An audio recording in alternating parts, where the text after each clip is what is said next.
Hello दोस्तों, स्वागत है आपका अपने इस चैनल स्पिरिचुअल हिंदू टेल्स में। तो चलिए शुरू करते हैं दोस्तों।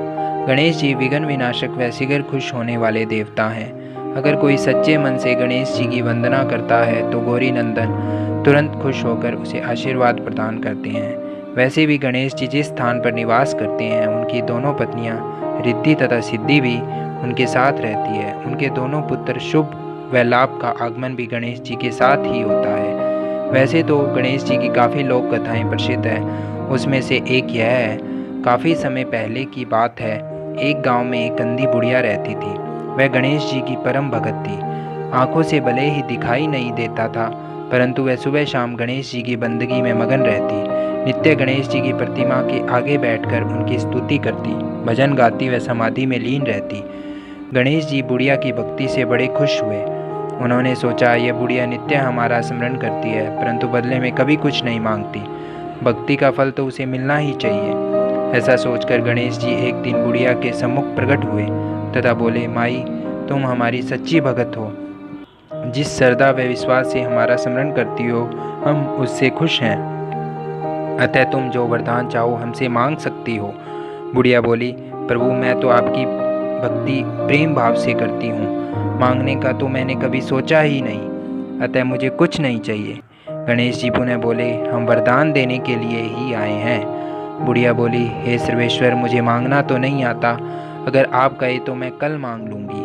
तब तक मैं अपने बेटे व बहू से भी सलाह मशविरा कर लूँगी। गणेश जी कल आने का वादा करके वापस लौट गए। बुढ़िया का एक पुत्र व बहू थे। बुढ़िया ने सारी बात उन्हें बताकर सलाह मांगी। बेटा बोला, माँ, तुम गणेश जी से ढेर सारा पैसा मांग लो, हमारी गरीबी दूर हो जाएगी, सब सुख चैन से रहेंगे।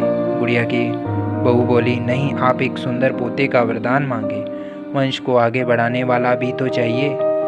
बुढ़िया बेटे और बहू की बातें सुनकर असमंजस में पड़ गई।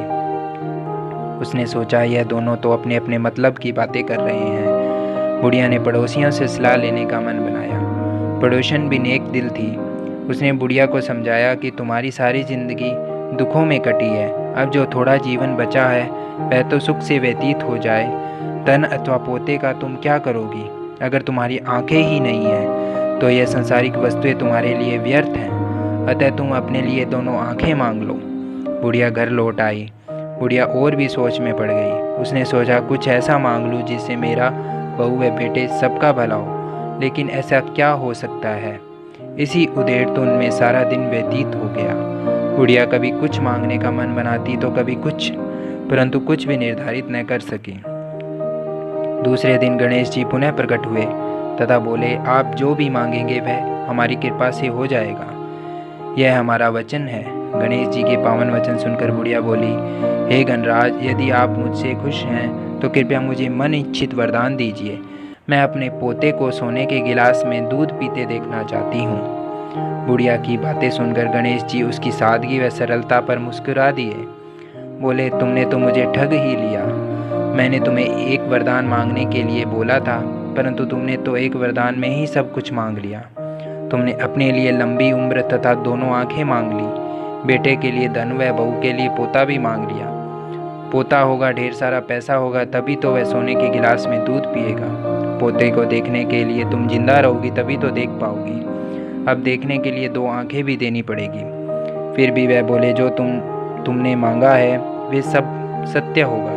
यूं कहकर गणेश जी अंतर्ध्यान हो गए। कुछ समय पाकर गणेश जी की कृपा से बुढ़िया के घर पोता हुआ। बेटे का कारोबार चल निकला तथा बुढ़िया की आंखें की रोशनी वापस लौट आई। बुढ़िया अपने परिवार सहित सुखपूर्वक जीवन व्यतीत करने लगी।